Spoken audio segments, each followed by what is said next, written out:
Fala, meus nobres, aqui quem fala é o Davi. Você acaba de entrar na pior análise de filme do YouTube. Porque não é análise, né, meus irmãos? É só a minha opinião, né? Eu vou dar aqui a minha opinião sobre isso. Olha, vê só. Eu assisti o filme do Jason Bourne, né? O primeiro é isso, Jason Bourne.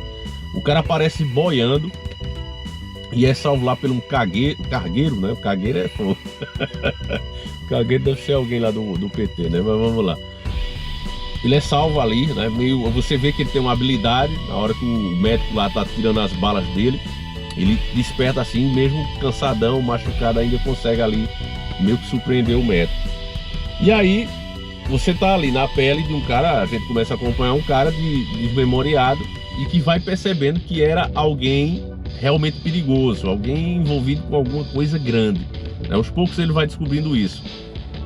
Ele vai no banco, né, consegue pegar alguns pertences deles, alguns flashes de memória vão vindo aos poucos, né, ele vai começando a entender quem ele era. E o filme se baseia nisso.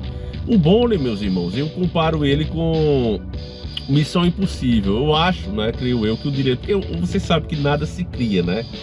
Tudo se copia e vai se modificando. Eu acho que o cara que fez a saga do Jason Bourne, ele olhou para Missão Impossível e pensou, cara, eu tenho que fazer algo como isso, mas sem ser isso e com mais ação, né? Quando a gente pega os primeiros filmes de Missão Impossível, tem muita ação no filme, tem, mas tem cenas longas assim de detalhes, que é inclusive que torna a Missão Impossível um filme especial e mais realista. Apesar daquelas mentiras todas que acontecem assim, que é coisa de filme mesmo, tem que acontecer, mas você vê que é bem amarrado. É isso que eu gosto de uma história. O cara pode ser, sabe, o que for no filme, conseguir fazer o que for, agora tem que estar amarrado ali, tem que estar explicado por quê.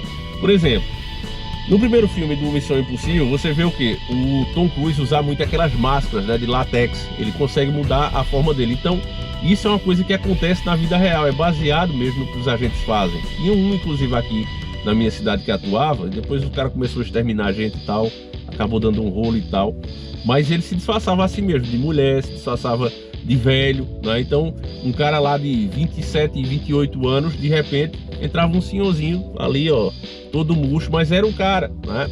Era ele. E o Tom Cruise usa muito isso no primeiro filme. Outra coisa interessante também é que ele vai conseguindo fazer o que faz, porque ele tem toda uma equipe ali, tem gente olhando, eles estão se comunicando em vários pontos. A gente está ali só, entra na porta tal, o cara tá chegando, ó, o cara tá indo aí pro teu lado. Para abrir essa porta você entra assim, vai por aqui, a chave tá ali. Tem toda essa explicação. Já o Bourne, né, ele peca muito por isso, ele não tem. Você vê o Jason, parece que ele sabe montar cada câmera, cada ângulo e vai nessas áreas, com aquela carona dele limpa. Outra coisa que também não faz sentido no Jason Bourne é que ele viaja com os passaportes dele, ele sabe que ele está sendo procurado. Quando a agência começa a botar para ferrar nele, eu ia falar outra palavra feia. Começa a botar pra ferrar nele, ele já sabe que tá ferrado e ele insiste em usar os mesmos passaportes. E aí na hora que ele usa algum, a agência já fica sabendo e vai pra cima dele. Caraca, meu irmão. O que é legal do Jason é que, por não explicar, né, não ter uma equipe ajudando ele, ele é o cara que sabe de tudo, parece que já tá na cabeça dele, sabe de tudo, né, e consegue saber até untar as câmeras de segurança, que seria difícil você saber, né? Mas ele sabe justamente onde entrar e sair para não pegar em nenhum ângulo. É uma coisa absurda, né? É engraçado até que ele pinta o cabelo da menina, né? Da moça que começa a ajudar ele no primeiro filme, sendo que ele não vai mudar nada na cara dele. Eu acho uma das coisas mais absurdas do filme, né? Mas eu gostei do filme. Parece que eu falando assim, parece que vocês...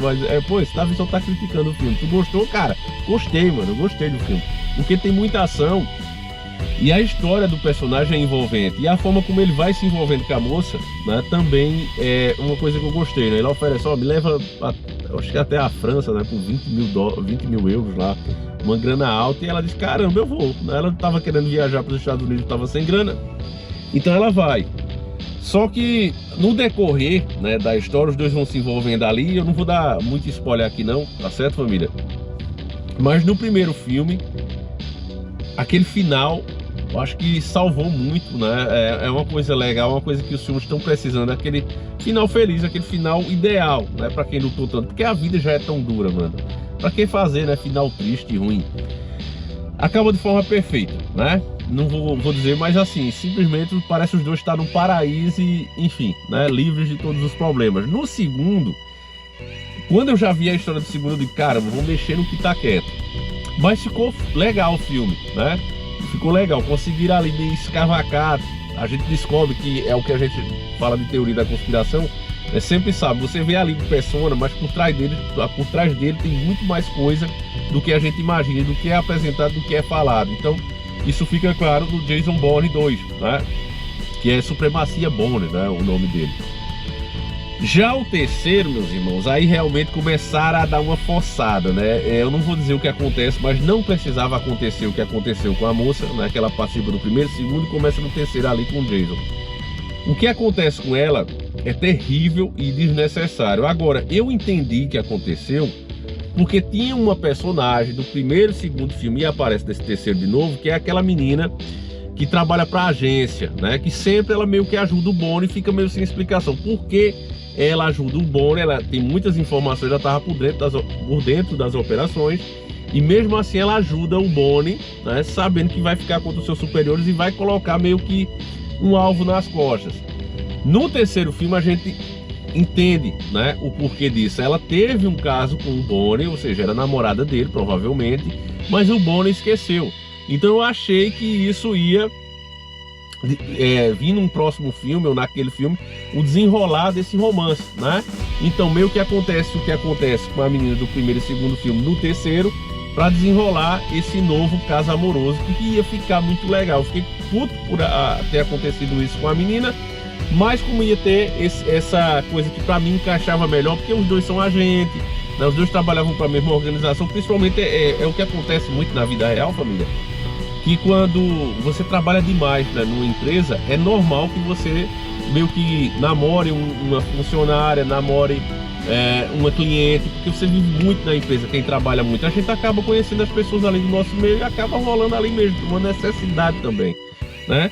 Então fazia todo sentido que o Bourne tivesse tido alguma coisa, né, amorosa com aquela menina da agência que aparece no primeiro, segundo, terceiro filme. Eu chamo ela de Chuck, né? Porque eu sou péssimo com nomes. Ela tem uma carona de Chuck, a noiva do Chuck. Ela me lembra a noiva do Chuck. Mas vamos lá. Aí, de repente, o filme acaba com esse clima, aquela coisa toda. Gostei do terceiro. Gostei do primeiro, segundo, terceiro. O terceiro teve isso, mas ainda é um ótimo filme também. Quando vem o quarto, cara, eu me senti, velho, enganado. Sabe quando você pensava que ia naquele circo Mulambo, ia ver alguma coisa parecida com o que a gente via na época do Beto Carreiro, né? Passava ali no Google, Beto Carreiro, e aí um chicote. Aí você via um circo na sua cidade e pensava que ia ser como você via, né, na televisão, os trapalhões e tudo ali. E quando você chegava lá, era um palhaço falando puia e uma merda do caramba aí. Você se sentia enganado. Foi a mesma coisa. Eu fiquei o tempo todo, né? Porque começa lá no gelo. De caramba, aí mostra um agente lá, né? Um agente novo, ninguém sabe que é, um cara meio coroa já. Eu digo, eita caramba, esse cara vive no gelo sozinho. Estão contratando esse cara para ceifar o Bourne, né? E também tem uma explicação por que os agentes são tão foda, né?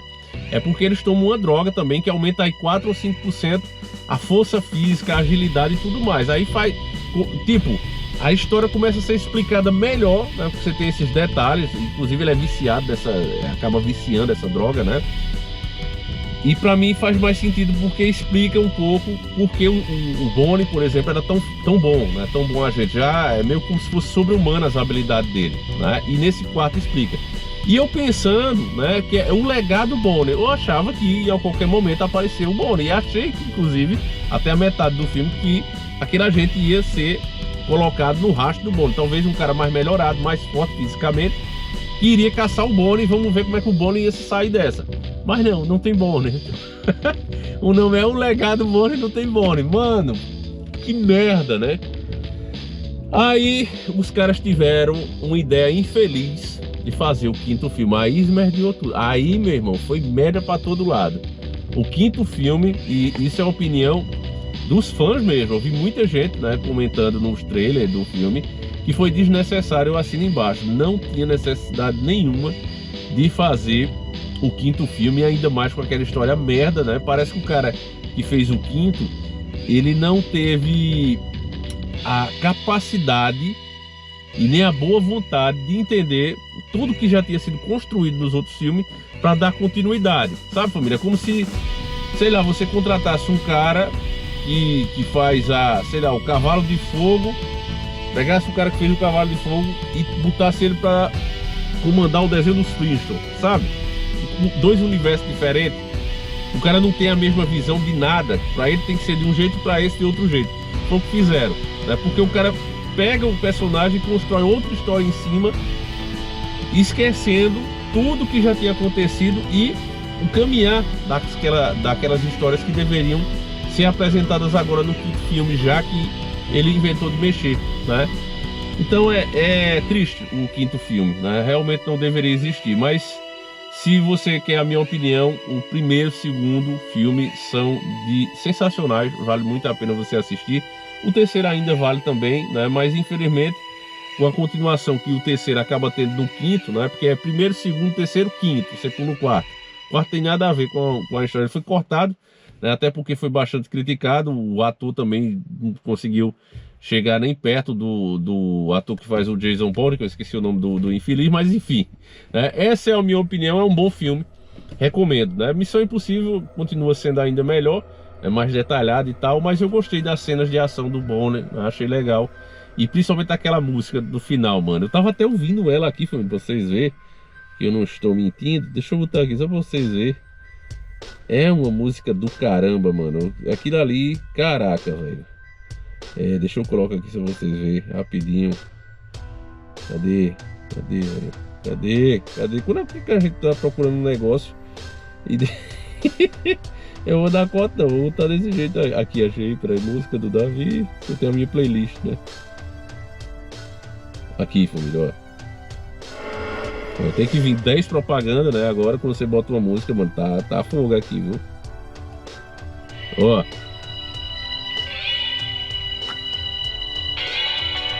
Caraca, mano. Ó. Ó. Mano, só essa música aí. Um filme que tem uma trilha sonora como essa, ele não pode ser ruim. Olha, chega a arrepia. Show de bola, velho. Vale a pena você assistir. Se você nunca assistiu, assista. Eu assisti todos os filmes e só fiquei triste com o quinto, que realmente cagou tudo. O quarto, né? Se você esquecer que é Bourne, ele é um bom filme também, mas deveria ser o Bourne fazendo aquilo ali. Enfim, né? Essa minha análise, a gente vai ficando por aqui. Daqui a um mês a gente volta. E com Deus, e fui!